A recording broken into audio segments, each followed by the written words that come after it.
Olá, amigos, bom dia. Oi, gente, bom dia. O TN1 já começa falando do caso do treinador denunciado por abuso sexual. Ele vai ser indiciado. A denúncia partiu de um aluno da escolinha de futebol do suspeito, um adolescente de 14 anos. A Suzy Faria acompanhou esse caso desde o início e traz todas as informações pra gente. Olá, Suzy, bom dia para você. Bom dia, George, Bruno e amigos do TN. Exatamente isso. O delegado Diego Bermon informou que o técnico que está sendo acusado de ser um abusador sexual, ele vai ser indiciado. O delegado preferiu não passar muitas informações, quer detalhar tudo o que ele descobriu nesse inquérito em uma entrevista coletiva que está marcada para hoje, no final da tarde. Mas algumas informações que ele passou sobre esse caso é que surgiram, George e Bruna, algumas informações novas, algumas testemunhas que foram ouvidas aqui e por isso resultou nesse indiciamento. Agora, lembrando aos amigos do TN que nós estamos nesse caso desde a última terça-feira, um dia depois do treinador ter sido acusado formalmente em uma queixa que foi prestada aqui na DPCA, na Delegacia de Proteção à Criança e ao Adolescente. Esse fato, lembrando, teria acontecido no último final de semana, no sábado à noite, quando, de acordo com o adolescente, o técnico teria convidado ele para ir até a casa do próprio técnico tomar um açaí. O adolescente disse que foi, tomou o açaí e depois disso não teria se lembrado mais de nada. Só acordou horas depois, vestido de cuecas e com muitas dores nas partes íntimas. Nós também falamos com o treinador. Ele realmente confirmou que o adolescente estava na casa dele, disse ainda que só estavam naquele local ele e o adolescente e que o menino, naquele momento, sentia dores de cabeça e que ao tomar um remédio para cortar com essa dor de cabeça, teria se enganado de comprimido e tomado um comprimido controlado que o próprio treinador já tomaria e por isso essa sensação de sonolência, de mal-estar e dele ter dormido logo depois de ter tomado o açaí. Só que essas informações todas vieram aqui para a DPCA, que o delegado Diego Bermon passou a investigar. O técnico chegou a se apresentar aqui ao delegado, se colocou à disposição para tirar qualquer dúvida e deve ser então indiciado sobre esse crime. E nós vamos ouvir de novo a explicação do técnico sobre as acusações que ele vem sofrendo. Inclusive disse que por conta desses comentários que surgiram no bairro, ele estava sendo ameaçado. Vamos ouvir. Eu estou sendo ameaçado de várias formas aqui, por telefone, eu te mostro, se eu tiver um telefone aí, eu estou sendo ameaçado, até que prova o contrário, eu sou inocente. Até que saiu o laudo lá do legista lá, ele está falando que foi abusado. Eu quero ver se eu realmente abusei do menor. O senhor já teve outras acusações iguais a essas antes? Tive. Eu sou homossexual assumido, tá? Eu não escondo das pessoas que eu sou homossexual, não. Mas eu não sou nenhum estrupador, eu não sou nenhum aproveitador de situações. Ele queria ir embora. E ele me fez uma proposta. Sabe qual a proposta? Ele perguntou assim, eu só posso ir embora se você fazer alguma coisa comigo. Ele chegou e falou isso. Aí a polícia não sabe disso, a polícia não pediu. O senhor quer dizer que ele tentou seduzir o senhor? Tentou me seduzir. Tentou me seduzir sim. Tá? Ele pediu um iPhone 7. Falou assim, se eu fizesse alguma coisa assim, tipo assim, pegasse nos órgãos dele, no genital dele, ele ia ligar pra mãe dele, e falar que eu peguei no e ela ia pedir pra ele ir embora. Só assim que ele ia conseguir ir embora. Essa história foi inventada, primeiramente de DOPS e primeiramente de estupro, né?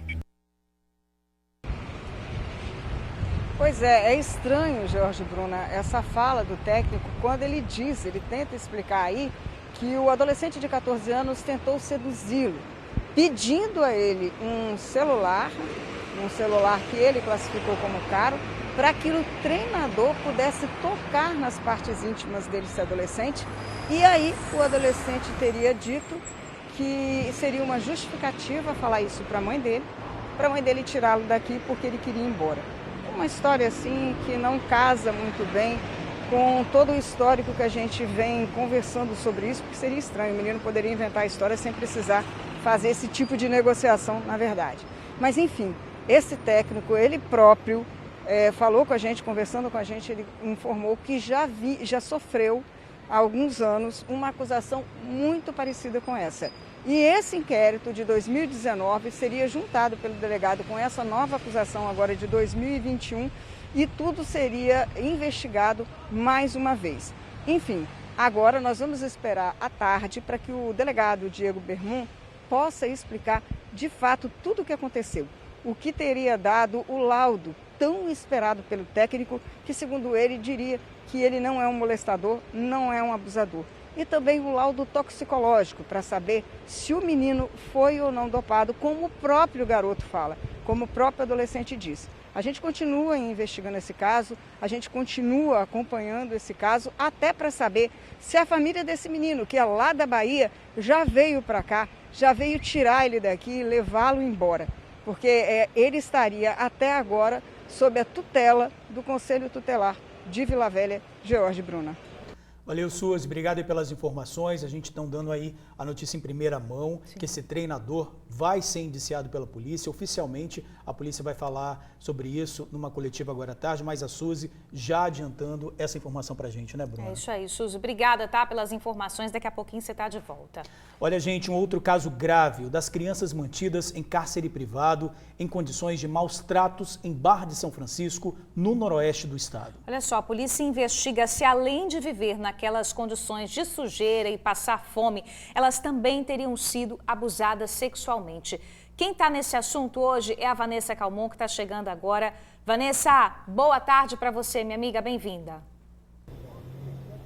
Muito boa tarde, Bruna. Boa tarde, George. Boa tarde para todo mundo que nos acompanha. Pois é, esse caso segue sendo investigado pela Polícia Civil. A polícia agora vai ouvir novas testemunhas, também aguarda o resultado da perícia que foi realizada na residência onde as crianças moravam com os pais e também espera o resultado de exames que foram realizados nas próprias crianças, para saber se alguma delas teria sido vítima de abuso sexual. Esse caso, gente, veio à tona no último dia 29 de agosto, quando a Polícia Militar foi acionada pelo Conselho Tutelar do município e foi até essa residência que fica em Barra de São Francisco, no noroeste do Espírito Santo. E chegando até o local, então, encontrou lá as crianças vivendo em condições desumanas. Era lixo para todo lado, na cozinha tinham restos de alimentos, a geladeira não tinha nada, era só resto de comida, o chão estava todo cheio de sujeira, tinha lixo por toda parte, inclusive animais também estavam dentro da casa, fezes desses animais espalhadas pelo chão, e essas crianças que têm entre 4 e 12 anos de idade, sendo que uma delas inclusive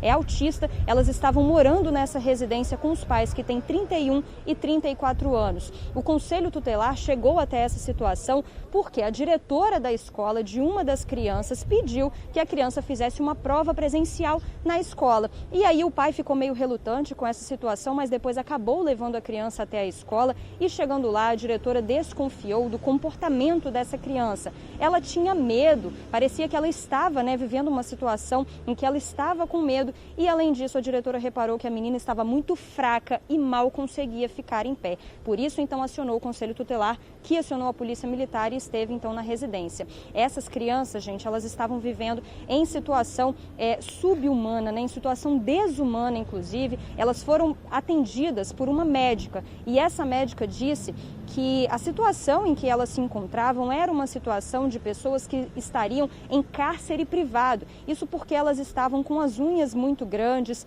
estavam sujas, estavam com piolhos, elas estavam também desnutridas e inclusive estavam com os dentes podres, de acordo com essa médica. Essas crianças, então, elas já passaram pela médica, elas foram atendidas e logo depois foram transferidas para um abrigo do município, onde elas estão até hoje. Agora, os pais dessas crianças, que têm 31 e 34 anos, eles foram autuados em flagrante sim, por lesão corporal, por maus tratos, também por cárcere privado.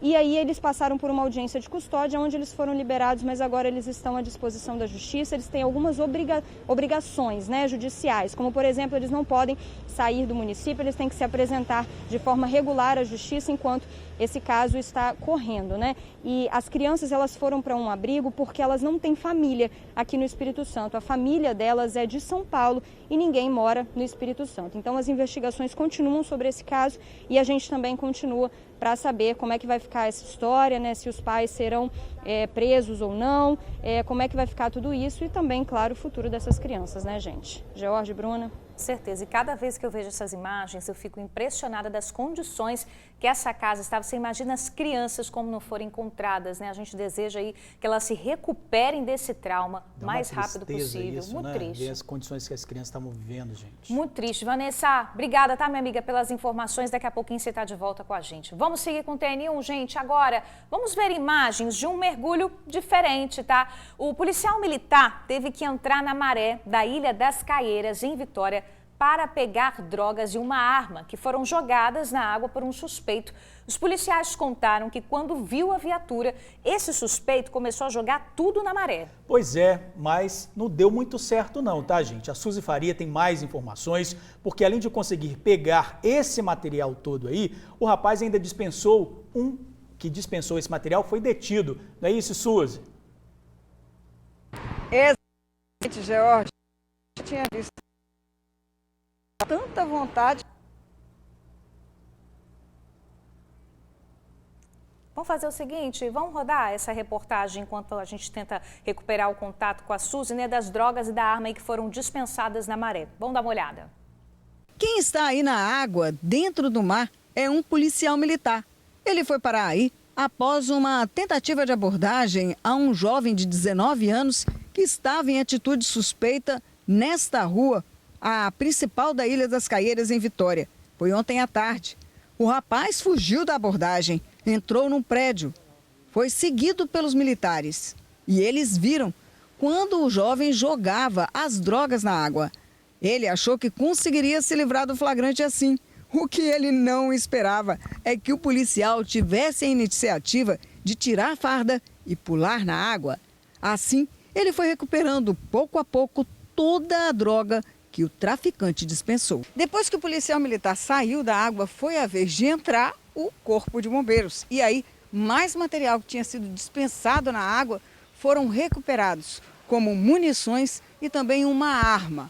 Agora, um detalhe, de acordo com a Polícia Militar, a pessoa que jogou tudo isso aqui na maré é suspeita de ter participado de um ataque que aconteceu lá no Morro do Alagoano, onde 3 pessoas ficaram feridas.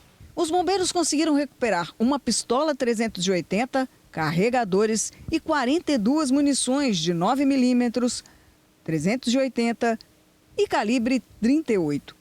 A PM apreendeu ainda 101 papelotes de cocaína que estavam no apartamento e mais 420 pinos de cocaína jogados na água. Além de não conseguir fugir do flagrante, o Gustavo Vieira Barreto, de 19 anos, foi detido.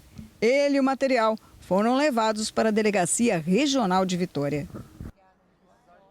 Pois é, um caso curioso, né? O capitão Guidoni, que participou dessa ocorrência, falou com a gente. Vamos ouvir. E ele, quando viu os nossos militares, se deu conta de que tratava da nossa equipe tática, né, num ato de esperteza, né, de querer fugir do flagrante ou até mesmo não ser capturado, né? Ele dispensou, ele estava no 2º ou 3º andar de uma laje nas proximidades da maré. Ele dispensou todo o material que ele estava armazenado ali, né? Tratava-se de muita cocaína, né, papelotes, pinos e também uma arma de fogo, né, uma pistola calibre 380, que ele também jogou lá de cima, né? Então nossos militares, quando percebeu isso, mais especificamente o soldado Fagundes, no ato de bravura, de heroísmo, de comprometimento com o serviço, não deixou barato. Tirou sua parte de cima do fardamento, nossa chamada gandola, ficou só com a camisa preta e se jogou na maré para capturar, apreender todos esses entorpecentes. A cocaína, por se tratar, por ser armazenada em papelotes, em pinos, ela boiou. Então ele conseguiu capturar. Já a arma de fogo afundou. Então os militares ainda, no ato de esperteza, acionaram o corpo de bombeiro. O corpo de bombeiro veio com o seu mergulhador, que também entrou na maré e conseguiu capturar, né, recuperar a arma que se encontrava no fundo da maré. Belo trabalho da polícia, né, gente? O rapaz foi autuado em flagrante pelos crimes de tráfico de drogas e porte ilegal de arma. Ele foi encaminhado ao centro de triagem de Viana.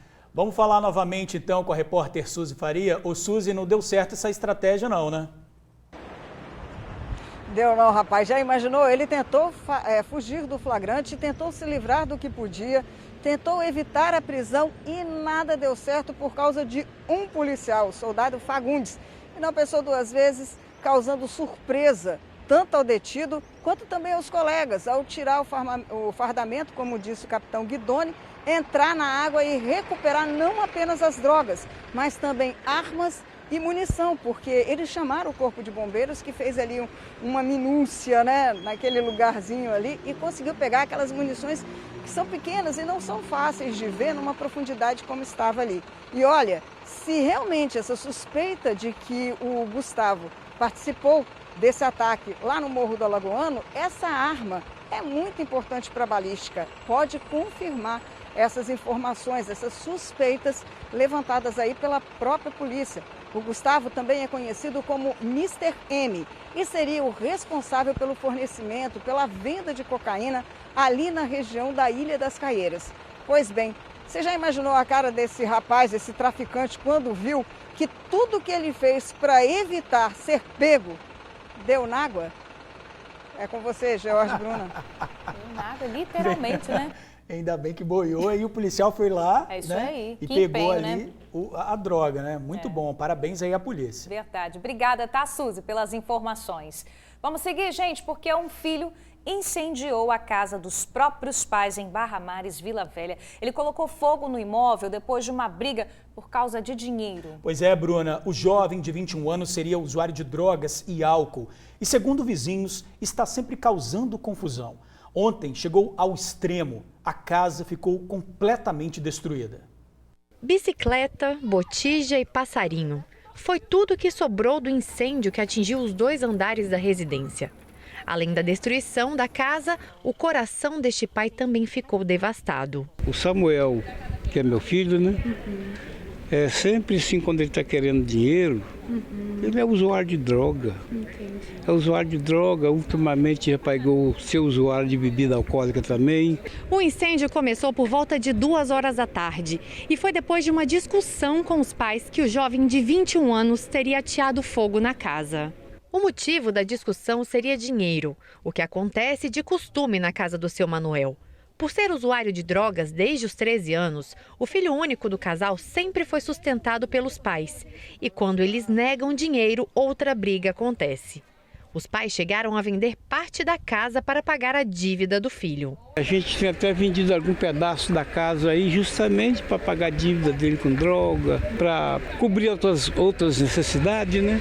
Essa vizinha, que não quis se identificar e conhece a família há muitos anos, chegou a dizer que o jovem agride o pai frequentemente. 24 horas por dia, ele tentando entrar no psicológico dos pais dele, brigando com eles.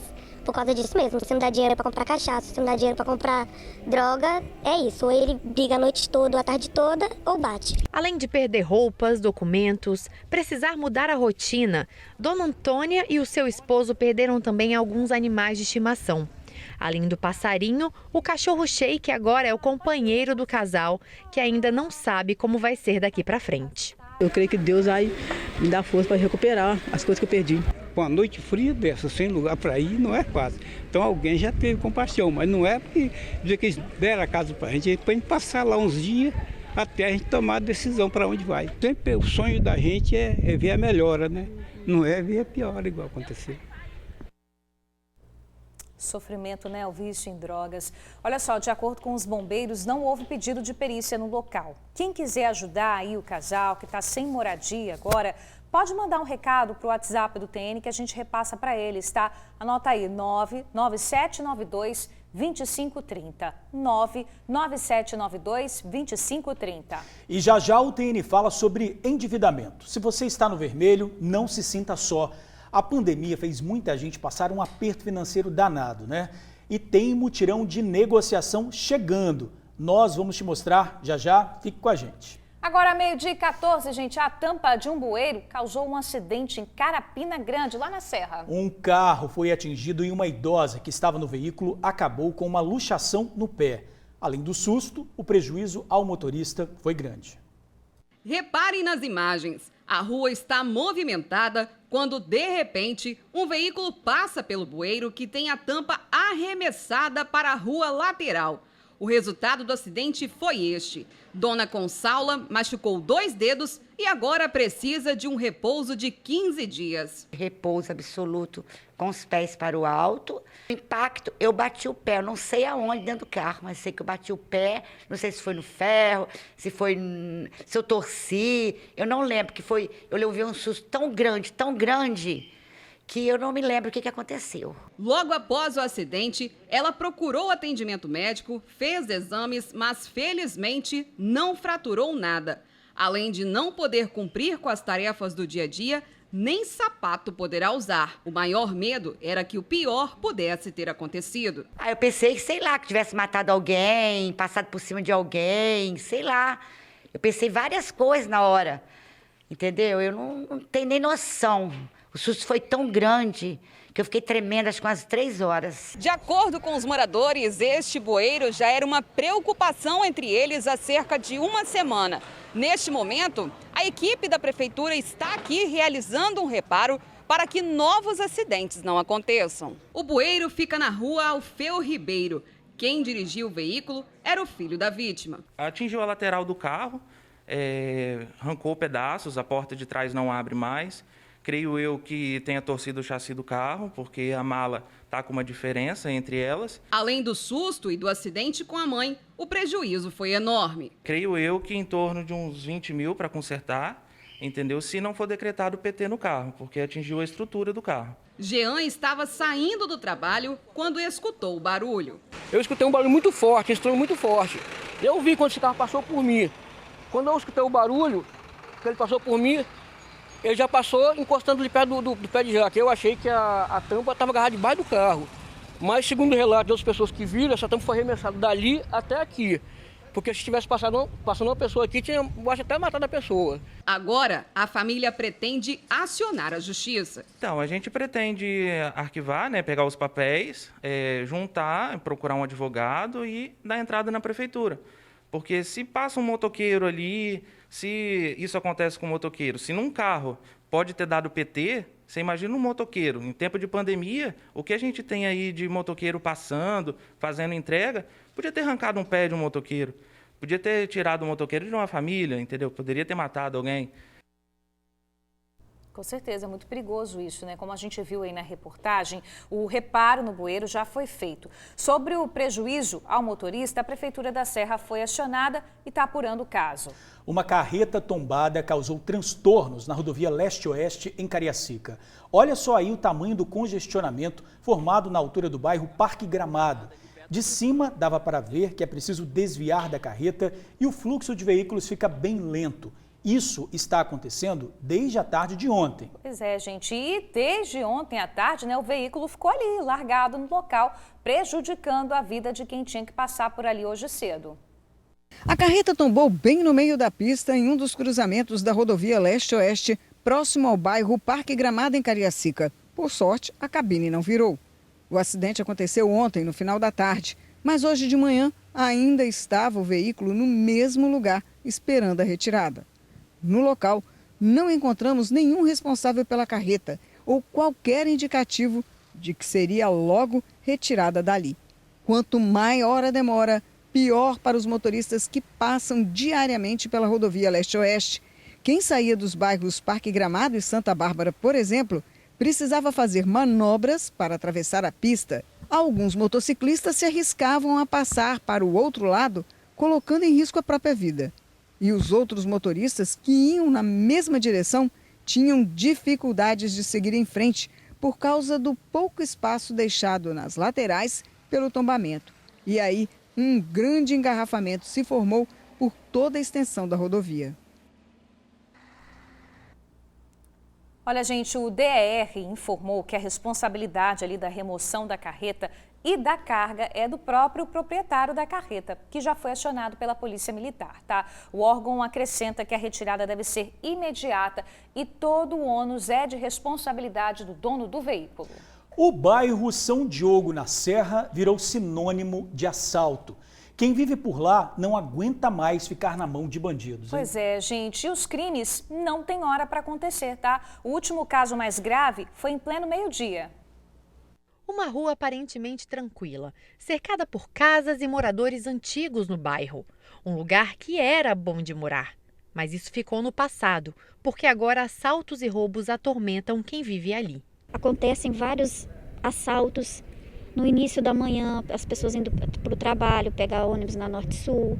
A praça de São Diogo, ela ficou por muito tempo nas escuras, cerca de 4 meses, então as pessoas que transitam próximo à praça para poder ir para suas casas, nos condomínios, estavam sendo assaltadas diariamente. Cerca de 2, 3 assaltos por dia. Teve semana que aconteciam 3 assaltos por dia. Então é uma coisa que assusta muito. Se você circular pelo bairro à noite, você não vai ver ninguém na rua. Parece um bairro fantasma. Por volta de meio-dia desta quarta-feira, mais um assalto aconteceu no bairro. Em plena luz do dia, um vendedor de peixe bastante conhecido pelos moradores foi a vítima. Enquanto ele atendia uma cliente e embalava o pescado, um homem surge por trás do vendedor, mostra a arma e, audacioso, ele enfia a mão dentro da bolsinha que ele carregava todo o dinheiro conquistado com as vendas. Segundos depois, o comparsa aparece no final da rua e caminha em direção das vítimas. Ele entra no carro e espera o parceiro terminar de pegar os pertences do vendedor e, em seguida, fogem, levando o carro e toda a mercadoria. O rapaz fica em desespero sem saber o que fazer. Em conversa com moradores aqui de São Diogo 1, na Serra, a situação no bairro está insustentável. Não existe mais hora para os assaltos acontecerem. E quem ainda não foi vítima, conhece alguém que já foi. Às vezes um bem pequeno, um celular, mas é carro, é ameaça, é arma na cintura da gente, é arma nas costas do morador de bem, entendeu? Não é mais um crime simples, é só um celular, não é. Tá muito perigoso aqui. A atenção que essa moradora chama é para quem já foi vítima e preferiu não registrar o boletim de ocorrência. Ela ressalta a importância do documento para conseguir a atenção da segurança pública. Façam as denúncias, façam o boletim de ocorrência online. Se não tem condições de ir à delegacia porque trabalha, faça online. É necessário registrar a ocorrência, porque senão a polícia não tem como saber o que está acontecendo aqui. Porque reclamar no grupo do bairro, a gente reclama, mas não resolve. Tem que ser feito o boletim de ocorrência. Olha, você viu aí o alerta da moradora com a importância de registrar o boletim de ocorrência sempre que for vítima de algum crime. Sobre o patrulhamento para prevenir mais ações, a Polícia Militar foi procurada e disse que está presente efetivamente na região, ao contrário do que os moradores estão falando, né? O comando ressalta que está à disposição da comunidade para conversar e avaliar o que pode ser alterado nas ações realizadas no local. 12h22 e o tempo, hein? O vento continuou, né? Ontem à noite, hoje de manhã também o tempo continua instável aqui no estado. Mais cedo estava daquele jeito, né? O vento, às vezes soprando aí com muita força. Pois é, a Marinha do Brasil e o Instituto de Meteorologia emitiram novos alertas. O Luciano Rosetti, que acompanhou ontem todo esse vendaval, está hoje aí de novo, acho que ele está ali na praia de Camburi, né? O Luciano, você está mais resistente ao vento, está ventando muito aí, como é que está a situação hoje?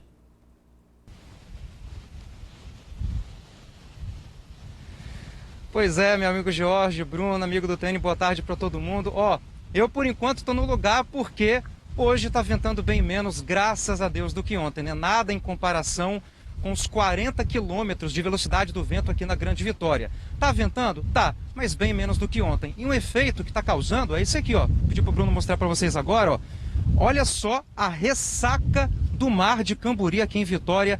Ondas grandes, fortes, intensas, ondas altas aqui. E quem aproveita, quem gosta disso, dessas ondas fortes, altas, intensas, é aquele pessoal que eu vou pedir para o Bruno mostrar aqui, ó. Aqueles pontinhos pretos lá, tá vendo? Todo mundo surfista, curtindo todas aqui nessa ressaca do mar. Claro, as ondulações grandes são perigosas para os banhistas, mas para quem é surfista, para quem gosta, ama esse cenário, né, belo, esse cenário que nós temos aqui em Vitória, né? E um dado curioso, né, voltando a falar um pouquinho de ontem, né? Um dado curioso foi o que aconteceu em Vila Velha. Vila Velha teve uma ventania forte pra caramba, né? E o que aconteceu lá no município Canela Verde? A ventania, o vento forte, jogou a areia da praia quase que todinha para as pistas laterais da orla ali. Isso deu um trabalhão para a prefeitura teve que recolher mais de 20 toneladas de areia da praia que foram parar na pista, um trabalhão para a prefeitura, né? Agora a ventania continua também hoje, só que no litoral sul do Espírito Santo. Lá sim, previsão de vento forte, mais de 70 quilômetros de ventania. Agora, como é que fica a previsão do tempo para hoje? Pedi para o meu amigo Bruno mostrar mais uma vez, mostrar a imagem do céu, esse céu bonito. Céu que está, por enquanto, indeciso, viu? O Bruno está mostrando agora esse céu parcialmente nublado. Um lado está aberto, né? O sol apareceu, mas o outro lado ainda está um pouquinho mal-humorado, carrancudo. O céu ainda está um pouquinho indeciso. Previsão do tempo para hoje. A frente fria se afasta para o oceano nessa quinta-feira, mas o tempo vai continuar um pouquinho instável, viu? Previsão de chuva fraca para a metade sul do Espírito Santo, na Grande Vitória e região nordeste. Aqui na Grande Vitória, mínima de 18 graus e máxima de 25. Eu devolvo para vocês aí no estúdio esse céu lindo de Vitória, porém um pouquinho indeciso. Pode chover? Pode. Então fique atento aí na sua casa, tá bom? É o início da primavera, né, Bruna e George, aprontando com nós, não é verdade? Pois é, aproveita e dá um mergulhinho aí, deve estar tão quentinha essa água. Deve, né? Quentinha, limpinha.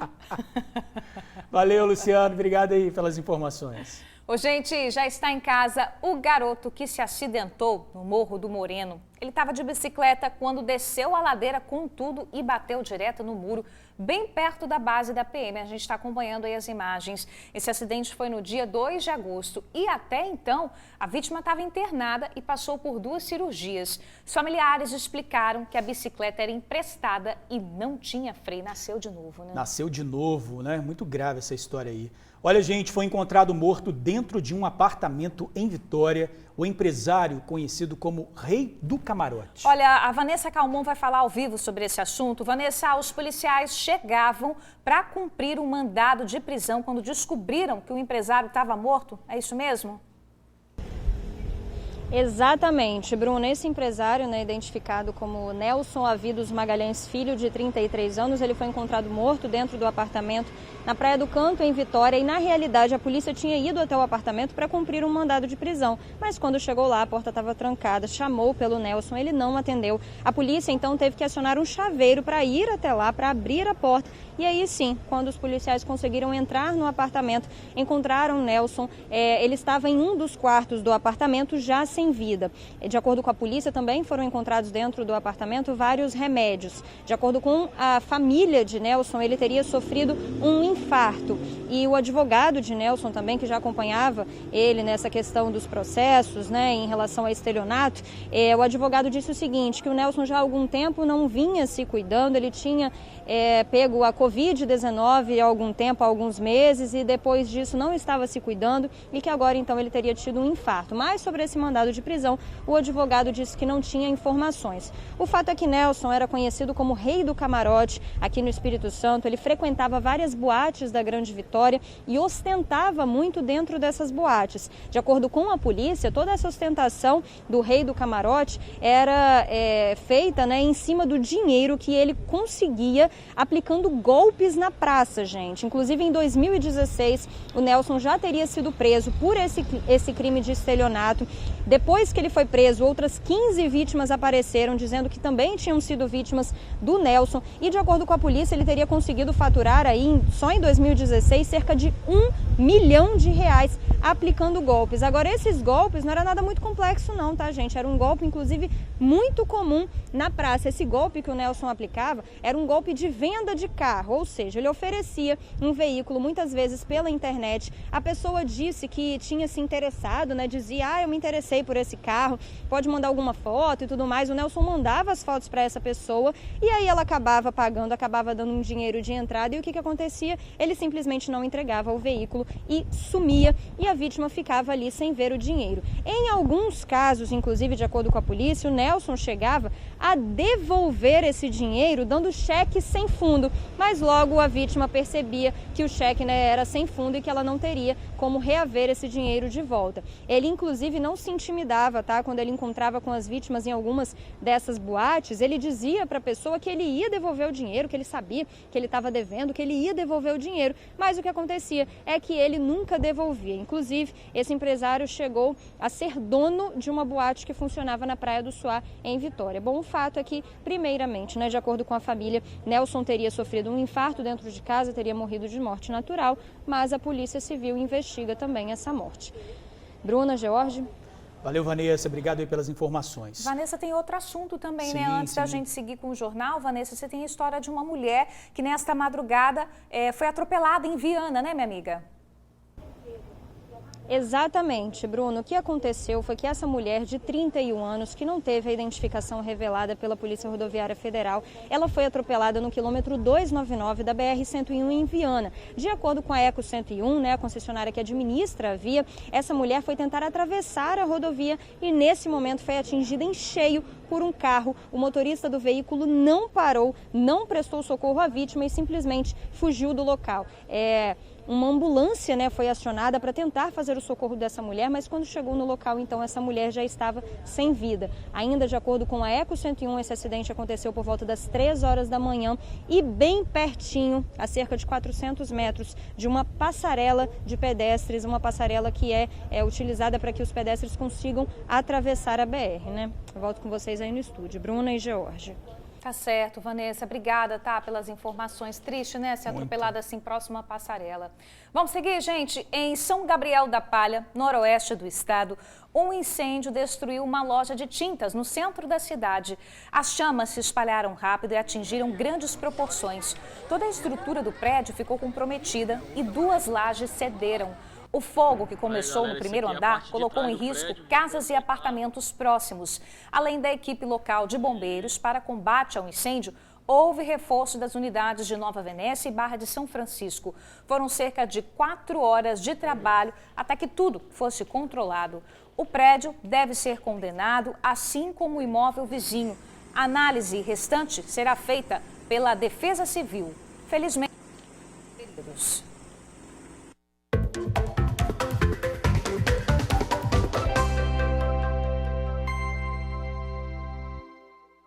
Hora de ver as oportunidades de emprego. Em Vitória, são 42 vagas para diferentes áreas. 3 para auxiliar de cozinha, 3 para auxiliar de limpeza, 2 vagas para garçom, 2 vagas para serralheiro, entre outras.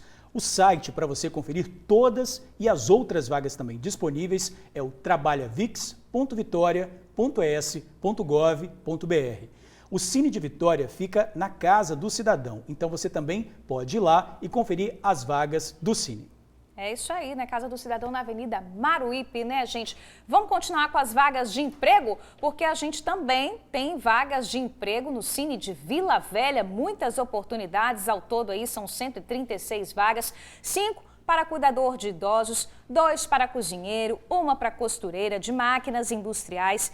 Entra lá no site vilavelha.es.gov.br/Trabalha Vila Velha para você conferir todas as oportunidades, tá? A gente lembra que o Cine de Vila Velha fica no Shopping Boulevard, em Itaparica. O funcionamento é de 8 da manhã às 5 da tarde. Muitas oportunidades, Coisa né? boa, né? Está na cadeia o suspeito de matar a namorada em julho desse ano em um pagode no bairro Alecrim, em Vila Velha. Camila Rodrigues sofria ameaças de morte. As mensagens no celular mostram como o namorado era perigoso. Nessa mensagem, olha só o que ele diz. Mulher minha, quero de ideia com ninguém não, e acabou. Já falei isso tem tempo. Em resposta, ela pede, me coloque em cárcere privado, que é melhor. Em outro trecho da conversa, ele pergunta, tem medo da morte não? Te mato, doida. Na noite do crime, ele fala com a vítima, rapá, se você sair, vou colar 6 na sua testa. Ou seja, ela não podia sair do pagode. Ele a subjugava a todo momento, tanto que a vítima não tinha o direito de sair de casa sozinha, nem ao mesmo falar com qualquer outro homem que não fosse ele. Stanley Reis, de 27 anos, foi preso, acusado de matar a namorada Camila Rodrigues Peão, de 19 anos, em um bar do bairro Alecrim, em Vila Velha. De acordo com a polícia, eles estavam juntos há 1 ano e meio. Tudo indica que o crime foi causado por ciúmes. A polícia relata que Camila foi morta com um tiro na cabeça no meio do pagode. Ela chegou a ser socorrida e levada para o hospital, mas não resistiu. À noite, ele tomou conhecimento de que a vítima teria conversado com o irmão dele. Ele não gostou dessa atitude e aí ele sacou a pistola que ele tinha na cintura e efetuou um disparo de arma de fogo na região da sua cabeça. O criminoso fugiu para o Rio de Janeiro 2 dias depois do ocorrido, mas assim que retornou para o Espírito Santo, foi preso. Stanley era envolvido no tráfico de drogas em Alecrim e já tinha passagem na polícia por tráfico, roubo e porte ilegal de armas. No momento da prisão, drogas e um caderno de anotação foram apreendidos. O autor ele já é conhecido pela polícia porque ele já tem passagem por tráfico de drogas, porte ilegal de arma de fogo. Nós mesmos demos cumprimento a um outro mandado diverso do nosso por roubo. Então você vê que ele já tem uma tendência, uma índole voltada para a criminalidade e para a prática de crimes graves. Depois do crime, os familiares de Camila tiveram acesso às conversas do celular da jovem. Na troca de mensagens entre ela e Stanley, é possível ver as ameaças que o rapaz fazia à jovem. O pai não sabia das ameaças que a filha sofria. Rapaz, eu não sabia, porque eu não tinha acesso à conversa com ele, entendeu? Era muito raro conversar com ele. Depois da morte da esposa, Luiz Fernando criava a filha sozinho. Com a morte da filha, desmontou todo o quarto da menina. Com lágrimas nos olhos, o pai fala como ela era cheia de sonhos. Excelente menina, entendeu? Estudiosa, fez o 3º ano, entendeu? Todo dia eu levava para a escola, ia buscar, entendeu? Perdeu a mãe, aí ficou comigo. E antes dela falecer, eu já ia pagar um curso de cabeleireiro para ela, entendeu? Quando chegou nem tempo.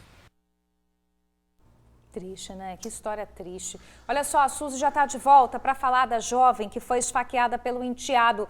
O adolescente de 15 anos foi apreendido. Esse pode ser um crime motivado por ciúme. Pois é, mas antes a Suzy adianta o que acabou de conversar com o delegado que investiga a denúncia de abuso sexual que envolve um treinador de uma escolinha de futebol. Suzy, o que o delegado disse para você? O delegado disse, ele acabou de sair daqui, Jorge, mais um segundinho e a gente pegava ele ao vivo aqui. Ele me disse o seguinte, que vai haver esse indiciamento, que há provas testemunhais do abuso que foi cometido e que em depoimento o treinador entrou em contradição por diversas vezes enquanto conversava com o delegado. Ele inclusive chegou a comentar a história aí do iPhone, mas em momento nenhum disse que o menino teria pedido esse telefone em troca dele tocar as partes íntimas do garoto.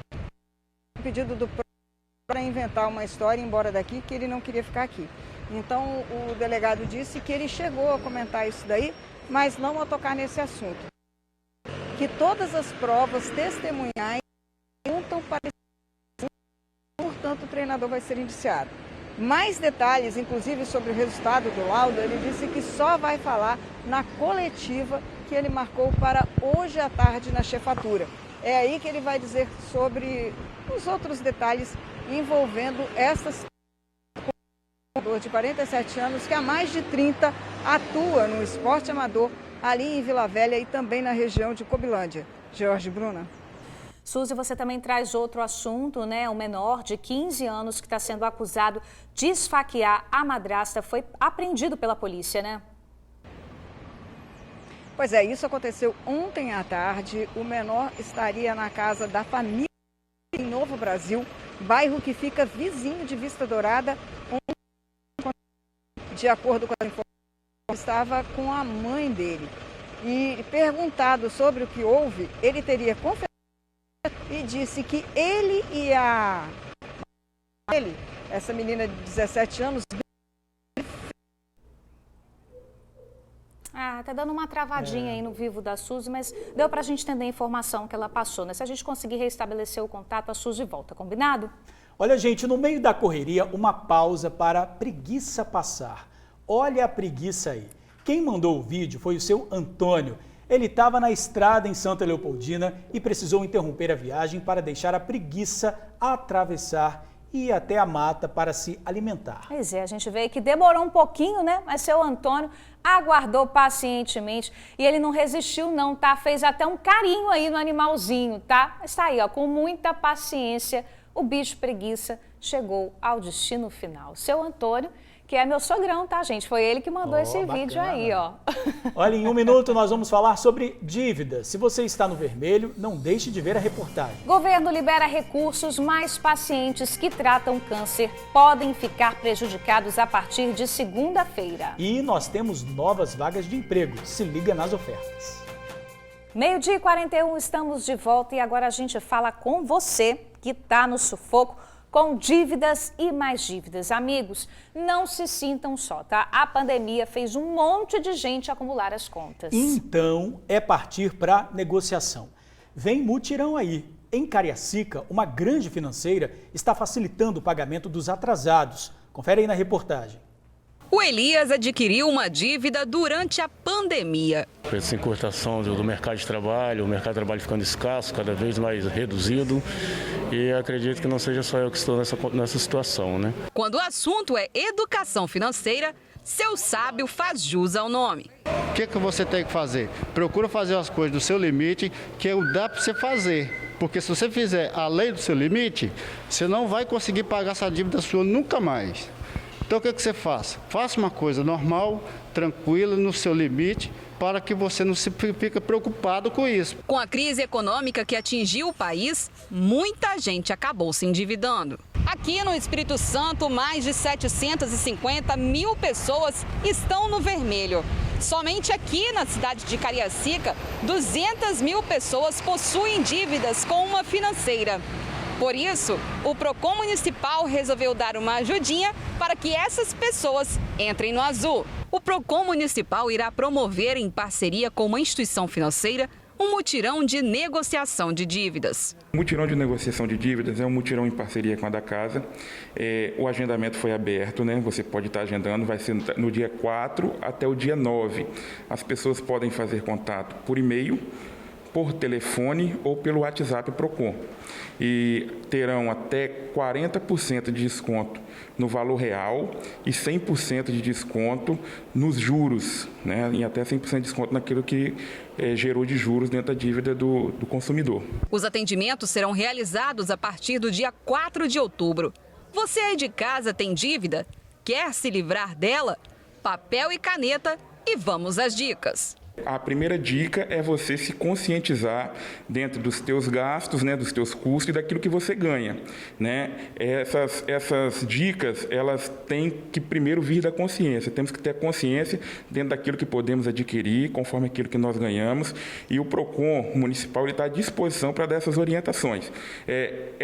Esse feirão da Casa é uma grande oportunidade do consumidor sair do vermelho, onde ele vai ter a chance do parcelamento, de adequar essas prestações com aquilo que ele ganha e novamente voltar ao mercado consumerista. procon@cariacica.es.gov.br. Vamos tentar contato novamente com a repórter Suzy Faria, já está aqui ao meu ladinho, que vai falar da jovem que foi esfaqueada pelo enteado, não é isso, Suzy? Exatamente, Jorge. O autor da agressão, o enteado dela, de 14 anos de idade, foi apreendido ontem à tarde pela DHPM. Ele estava no bairro de Novo Brasil, vizinho à Vista Dourada, onde o crime aconteceu. Casa aí do pai e da madrasta. Ele foi encontrado na casa da mãe. Aos policiais em depoimento, o jovem confessou o crime que praticou. Disse, para poder justificar a agressão, de que ele e a madrasta discutiram muito, violentamente. E ela teria partido para cima dele. Para se defender, ele pegou uma faca e a esfaqueou várias vezes. Mas, de acordo com o delegado Romualdo Gianordoli, a quantidade de facadas dadas na mulher, nessa jovem de 17 anos, descaracteriza a legítima defesa. Algo que o jovem de 14 anos tentou dizer, que ele fez aquilo apenas para se defender. O jovem foi ouvido, autuado por tentativa de homicídio e já foi encaminhado a uma unidade socioeducativa. Jorge, Bruna. Tá certo, Suzy. Obrigada, tá, minha amiga, pelas informações. Gente, o governo federal liberou ontem à noite o repasse de 19 milhões de reais para a compra de material usado no tratamento do câncer. Só que, mesmo assim, a partir de segunda-feira, o Hospital Santa Rita vai suspender parte do atendimento há pacientes com a doença. Não vai dar tempo desse material chegar até o início da semana. Olha, muito preocupante isso. Cerca de 700 pacientes que fazem o tratamento pelo SUS serão prejudicados. Com a falta dos radiofármacos, por exemplo, exames como a cintilografia óssea, muito importante para verificar a evolução da doença, não poderão ser feitos. A Rosemary luta contra o câncer há cerca de 6 anos. Nesse meio tempo, ela já fez mais de 30 exames de cintilografia óssea. É esse exame aí. Parece uma radiografia, mas muito mais detalhada. Foi através desse exame que a médica da Rosemary identificou que o câncer de mama já tinha ido para os ossos. Certos tipos de câncer que você dá metástase. Por exemplo, o de mama, que foi meu caso, uma das regiões que frequentemente o câncer vai primeiro é os ossos. E sem esse exame, a cintilografia óssea, jamais eu descobriria. E no caso, se não existisse ele na minha época, eu já teria morrido. Também foi através desse exame que Rosemary descobriu que o último tratamento que vem fazendo para reduzir a metástase está dando certo. Fiz uma cintilografia óssea semana passada, praticamente, para descobrir como que está a evolução com relação ao medicamento novo que eu estou tomando. E, através da cintilografia óssea, eu descobri que está diminuindo. Então, quer dizer que o medicamento está fazendo efeito. A cintilografia óssea é um exame que depende da medicina nuclear. A oncologista reforça a extrema importância desse exame para os pacientes que fazem o acompanhamento da doença. Esse exame é muito usado, tanto em câncer de mama, de pulmão e de próstata, que são os cânceres mais comuns. Eles servem para estágios intermediários e avançados, você fazer um estudo se a doença saiu do local de origem e espalhou para os ossos. Com isso, você vai fazer um planejamento terapêutico mais adequado. Compreendida a importância da medicina nuclear para pacientes oncológicos, agora é que vem o problema. O Hospital Santa Rita, referência no tratamento contra o câncer no estado, anunciou que vai suspender o atendimento a pacientes que precisam de exames e tratamentos com medicamentos que envolvem a medicina nuclear. Cerca de 700 pacientes que fazem o tratamento pelo SUS serão prejudicados. Importante, sempre a gente frisar que nós não temos nenhum problema de falta de verba, de problema de caixa do hospital. Na verdade, é uma questão do IPEM, que é quem possui basicamente, vamos dizer assim, o monopólio com relação aos radiofármacos a nível Brasil. Tá? Tanto que a gente paga por esses radiofármacos, não é nada cedido de graça ao Hospital Santa Rita. O instituto que produz esses medicamentos alegou falta de verba para a compra dos insumos radioativos para a produção. O IPEM, que é um órgão federal ligado ao Ministério da Ciência, é responsável pela fabricação e distribuição de material radioativo por todo o território nacional. O que aconteceu foi que o orçamento do IPEM para o ano de 2021 já foi todo utilizado, sendo que o mesmo não tem mais verba para adquirir novos produtos e distribuir para as clínicas de medicina nuclear. Em uma edição extra do Diário Oficial da União, publicada ontem à noite, o Ministério da Economia autorizou o repasse de 19 milhões de reais ao IPEM para a compra dos insumos. Mas mesmo com essa autorização, a assessoria do Hospital Santa Rita disse que mantém a suspensão do atendimento aos pacientes que necessitam especificamente dos radiofármacos a partir da próxima segunda-feira. Isso porque ainda não há previsão da chegada desses medicamentos ao estado. Além disso, o governo federal enviou ao Congresso um projeto de lei para liberar crédito ao Ministério de Ciência, Tecnologia e Inovações, que é o órgão responsável pelo IPEM. O texto ainda não foi votado. Quem está na luta contra o câncer faz um apelo. O governo não pode tirar esse exame do SUS. O Hospital Santa Rita é um hospital assim, super conceituado em relação ao tratamento de câncer. Se o governo fizer isso, simplesmente ele está matando muitas pessoas. Como ela disse, que esse processo seja rápido, porque a vida de muitas pessoas depende disso.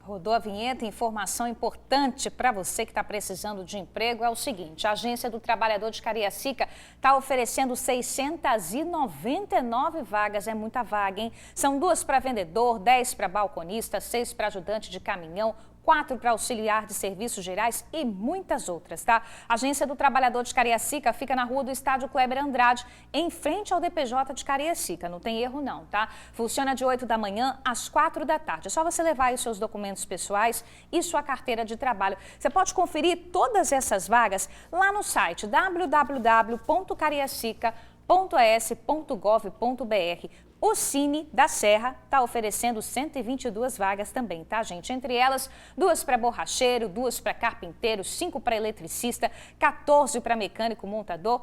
Muita coisa, né? Entra lá em maisemprego.serra.es.gov.br para você conferir as oportunidades.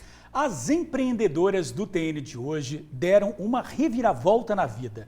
As irmãs largaram empregos formais para investir em arte. Olha só, uma era química e a outra era formada em administração. O sonho de uma refletiu na outra e assim surgiu o negócio que leva cores e criatividade Espírito Santo afora.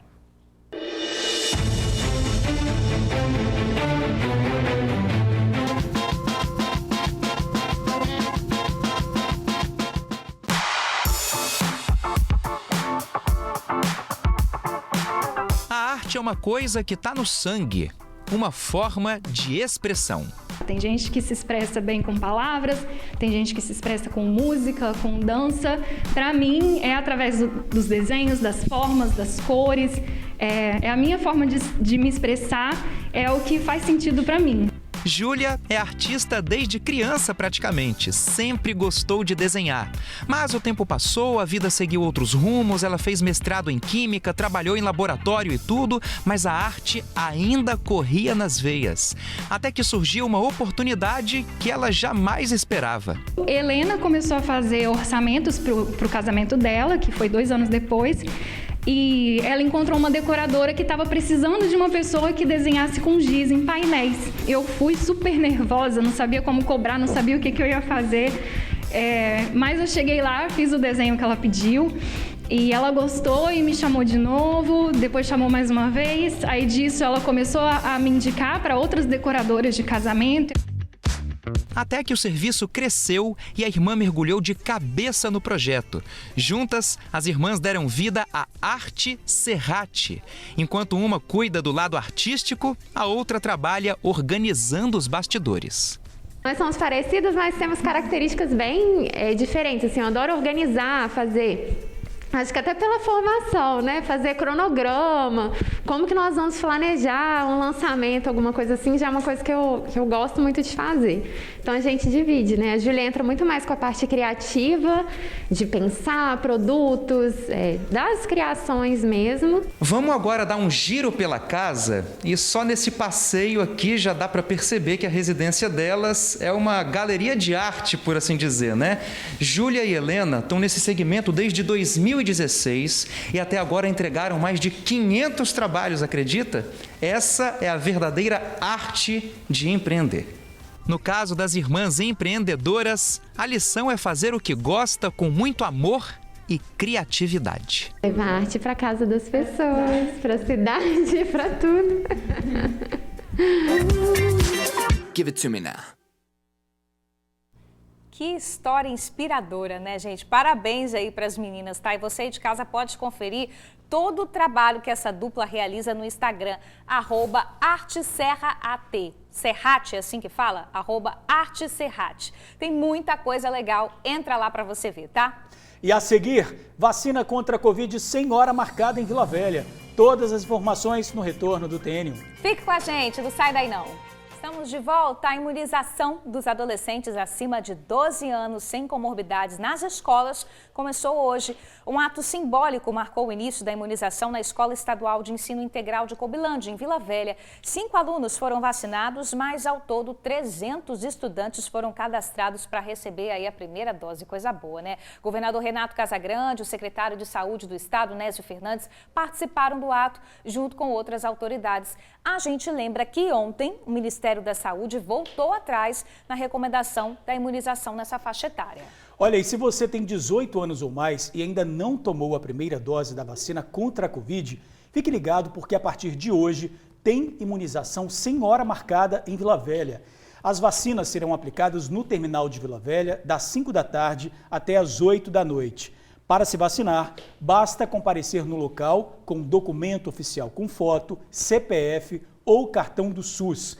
Na semana que vem, a imunização acontece também no terminal do IBS. Lembrando que precisa ser usuário do sistema Transcol e estar no interior do terminal para conseguir se vacinar. Jorge está falando aí da vacinação em Vila Velha. Vamos aproveitar para dar o agendamento, da imunização no município. Em Vila Velha, gente, hoje, a partir das 3 da tarde, o município vai abrir 7.000 vagas para a primeira dose, destinadas aí ao público de 12 a 17 anos que não tem comorbidade. Já a segunda dose terá 6.000 vagas disponíveis para as pessoas que tomaram a primeira dose da AstraZeneca após 70 dias. Isso é Vila Velha, tá, gente? Os demais municípios da Grande Vitória não divulgaram nenhuma novidade em relação à abertura de agendamento hoje, por enquanto. Mas fique ligado aí nos sites dos municípios, porque pode ser que à tarde, amanhã também, novos agendamentos sejam abertos. Combinado? E acabou. Assim a gente encerra o TN1 de hoje, agradecendo sempre a sua audiência e te esperando amanhã, 5 para meio-dia. Encontro marcado. Beijão. Até amanhã. Tchau, tchau.